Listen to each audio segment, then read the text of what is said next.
नाजरीन, ये 18वीं सदी का वस्त था। मुग़ल हुकूमत कमज़ोर होकर आखिरी सांसें ले रही थी। ईरान पर नादर शाह ईरानी की हुकूमत थी। उसने हमला करके कंधार पर कब्ज़ा कर लिया।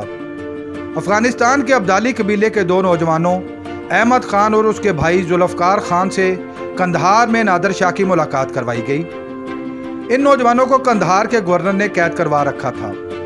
इस मुलाकात में 16 साला अहमद ख़ान ने नादर शाह का दिल जीत लिया। नादर शाह ने दोनों भाइयों को रिहा कर दिया और अहमद ख़ान को अपने ज़ाती मुलाजमीन का इंचार्ज और निगरान मुकर्रर कर दिया। ये नौजवान अहमद शाह अब्दाली के नाम से मशहूर हुआ।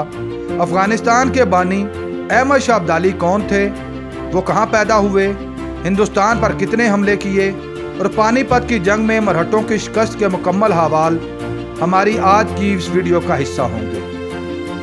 अगर ये वीडियो आपको पसंद आ रही है तो इसको लाइक कीजिए, शेयर कीजिए और मज़ीद मालूमाती वीडियोस हासिल करने के लिए चैनल को सब्सक्राइब कर लीजिए और बेल आइकन को दबाइए।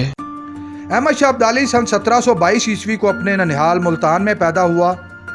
बाद उनकी वालदा उनको कंधार ले गईं। सन 1739 को नादिर शाह ने दिल्ली पर हमला करके उसे फतह कर लिया और अहमद ख़ान को दक्कन का नायब गवर्नर मुकर्रर कर दिया। सन 1747 को नादिर शाह के मुहाफ़िज़ों ने उसे कत्ल कर दिया। अहमद ख़ान को इतला हुई तो वह फ़ौरन कंधार पहुंच गया। बादशाह के कत्ल के बाद अफ़गान कौम में एक नई सोच ने जन्म लिया कि अब वो किसी अफ़गान को ही अपना हुक्मरान बनाएंगे, चाहे ईरान से अलहदगी इख्तियार करना पड़े। इस मकसद के लिए कंधार के करीब अफ़गान कबाइल का जिरगा हुआ। किसी एक नाम पर इत्फाक नहीं हो पा रहा था कि एक बुज़ुर्ग हज़रत साबिर शाह वलीद ने अहमद ख़ान के हक़ में गुफ्तगू की, जिसके बाद तमाम अकाबरीन अहमद ख़ान के नाम पर मुत्तफ़िक़ हो गए और अहमद शाह अब्दाली अफ़गानिस्तान का बादशाह बन गया। हज़रत साबिर शाह ने अहमद शाह अब्दाली के सर पर गंदम का खोशा रखा और उसे दुर्रे दौरां यानी ज़माने का हीरा होने का खिताब दिया। इसी खिताब यानी दुर्रे दौरां की निस्बत से बाद में अब्दालियों को दुर्रानी कहा जाने लगा। हुकूमत संभालते ही अहमद शाह अब्दाली ने कंधार पर हमला करके इस पर कब्जा कर लिया, अपनी फौज को ताकतवर किया और मुसलसल काबल, गजनी और पेशावर को भी अपनी हुकूमत में शामिल कर लिया। उसके बाद अहमद शाह अब्दाली ने लाहौर का रुख किया। हमला से पहले अहमद शाह अब्दाली ने लाहौर के हुक्मरान शाहनवाज से मुज़ाकरात के लिए अपने पीरो मुर्शद हज़रत साबिर शाह को भेजा। शाहनवाज ने हज़रत साबिर शाह को कत्ल करवा दिया। अपने पीरो मुर्शद के कत्ल की इतला मिलते ही अब्दाली फौज लेकर लाहौर पर हमला आवर हुआ और सन 1748 को लाहौर पर कब्जा कर लिया। अहमद शाह अब्दाली ने दिल्ली पर हमले की तैयारी की तो दिल्ली के हुक्मरान मीर मन्नू ने मुगलिया हुकूमत की अफवाज के साथ मुकाबले पर आने का फैसला किया। मार्च 1948 को दोनों अफवाज के दरमियान घुमसान की जंग हुई और अहमद शाह अब्दाली को हिंदुस्तान में पहली शिकस्त हुई। अहमद शाह अब्दाली वापस चला गया। सन 1752 को अब्दाली ने एक मरतबा फिर दिल्ली पर हमला कर दिया। मुख्तसर मार्के के बाद मीर मुन्नू को शिकस्त हुई। फतह के बाद अब्दाली वापस अफगानिस्तान चला गया। उसके जाने के बाद मीर मुन्नू ने फिर से बगावत कर दी। सन 1756 को अहमद शाह अब्दाली फौज लेकर एक बार फिर दिल्ली पर हमला आवर हुआ। दिल्ली पर अब्दाली का कब्जा हो गया। मीर मुन्नू के साथ एक मुआहदा हुआ और उसे मुआफ़ कर दिया गया। उसके बाद अब्दाली ने हथरा पर कब्जा किया, तमाम बुतों को पाश पाश किया, अपनी हुकूमत कायम की और इस मार्के में अफ़गान फ़ौज के हाथ बहुत ज़्यादा माले गनीमत आया। कहा जाता है कि फ़ौजियों का हिस्सा देने के बाद जो माले गनीमत कंधार ले जाया गया वो 28,000 जानवरों और छकड़ों पर लादा गया था।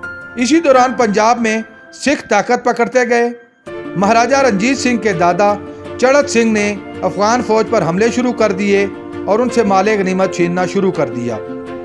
अब्दाली के अफ़गानिस्तान जाने के बाद मरहटों ने लाहौर और दिल्ली पर कब्ज़ा कर लिया और मज़ीद मजबूत होते चले गए। ऐसे में हज़रत शाह वलीउल्लाह रहमतुल्लाह अलैह के ख़त पर अहमद शाह अब्दाली 40,000 फ़ौज लेकर हिंदुस्तान के लिए निकल खड़ा हुआ। मरहटों ने भी सदाशिव राव की क़यादत में फैसला कुन जंग की तैयारी शुरू कर दी। इनको सिख और दीगर हिंदू रियासतों की हमायत भी हासिल थी। आखिर पानीपत के तारीखी मैदान में तीसरी और सबसे बड़ी जंग की फौजें 14 जनवरी सन 1761 को आमने सामने थी।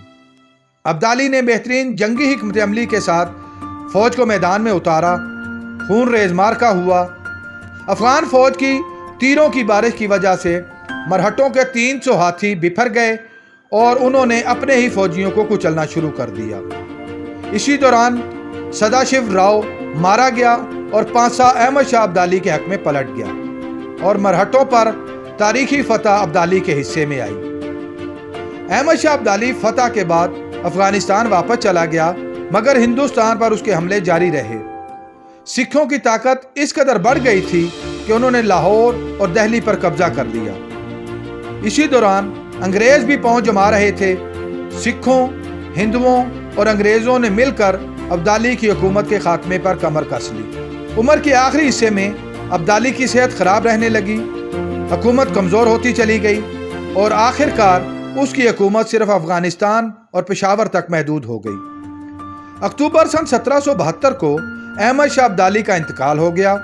उसने अपनी ज़िंदगी में ही अपने बेटे तैमूर शाह को अपना जानशीं मुकर्रर किया।